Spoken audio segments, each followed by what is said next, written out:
Remue ménage.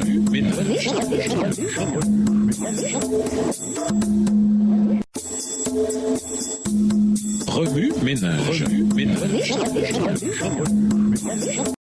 Bienvenue dans votre émission. Ouais, ménage. Nous voilà à la leçon de mercredi. Invité, une valeur radicale. La parabole de la perle de Grand Prix est l'une des histoires les plus courtes que Jésus ait jamais racontées. Elle fait partie d'une série de paraboles ayant pour thème le royaume des cieux, Matthieu 13. Le royaume des cieux ressemble encore à un marchand qui cherche de belles perles. Quand il en a trouvé une de grande valeur, il va vendre tout ce qu'il possède et achète cette perle. Matthieu 13 et versets 45 et 46. On peut examiner cette parabole sous différents angles. D'un côté, la perle peut symboliser Jésus, vendant tout ce qu'il a pour sauver l'humanité perdue. Dieu ne considère pas l'humanité comme sans valeur. Il voit ce que nous pouvons devenir entre les mains de marchands doués. La seconde approche considère Jésus comme la perle de Grand Prix. Pour d'aucuns, cette perspective est quelque peu déroutante. Le salut n'est-il pas censé être gratuit? Pour certains, cette parabole implique non seulement que le ciel doit être payé, mais qu'il doit l'être à grands frais. Cependant, il nous faut chercher la perle de Grand Prix, mais non sur les marchés ou à la manière du monde. Dieu ne nous demande ni argent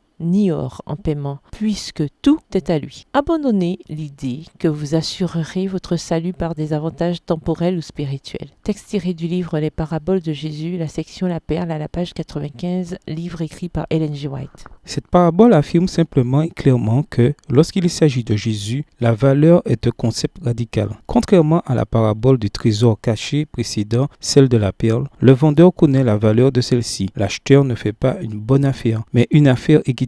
Il paie le prix d'évaluation de la perle. Or, il se trouve que pour qu'il puisse acquérir cette perle, l'acheteur doit vendre tout ce qu'il possède. C'est là que la valeur devient radicale. Il y a des gens qui peuvent se permettre une voiture qui coûte aussi cher que la maison d'une autre personne. Un athlète possède une montre qui coûte aussi cher que sa voiture. Cela signifie que le propriétaire de la maison peut en effet acheter la montre de l'athlète. La seule chose qui l'empêche de procéder à cet achat, c'est qu'il a choisi d'acheter la maison plutôt que la montre. Il pourrait porter une montre de luxe et se retrouver sans abri. Cependant, pour lui et pour beaucoup d'autres, cette idée serait trop radicale. La montre et la voiture, bien que de valeur égale à la maison, ne valent pas autant pour celui qui ne peut s'offrir qu'une seule de ces trois choses. Et Jésus, nous ne pouvons l'avoir tout en ayant le monde. Pour avoir Jésus, nous devons renoncer à bien plus que des choses matérielles, montre, voiture, maison. Nous devons aussi vendre notre façon de penser. En fait, nous devons même vendre nos motivations pour apprendre, vivre et être. C'est dire à quel point la valeur du Christ est radicale. Nous ne pouvons pas gagner le salut, mais il faut que nous le recherchions avec autant de ferveur et de persévérance que si nous devions tout abandonner pour l'obtenir. Certaines personnes semblent être constamment à la recherche de la perle céleste, mais elles ne se contentent pas à rompre tout à fait avec leurs anciennes habitudes. Elles ne meurent pas à elles-mêmes pour laisser le Christ vivre en elles. C'est la raison pour laquelle elles ne parviennent pas à trouver la perle précieuse. Elles sont esclaves d'ambitions malsaines et de l'attirance exercée par le monde. Elles ne prennent pas leur croix ni ne suivent leur sauveur sur le chemin du renoncement et du sacrifice. Presque chrétiennes, elles semblent près du royaume des cieux, mais ne peuvent y entrer. Presque sauvées, mais pas entièrement. Cela signifie non pas presque,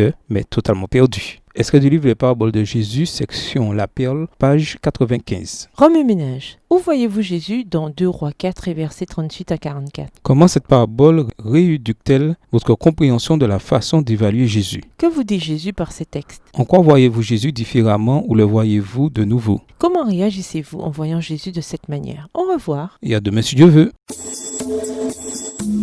Remue ménage. Remue ménage.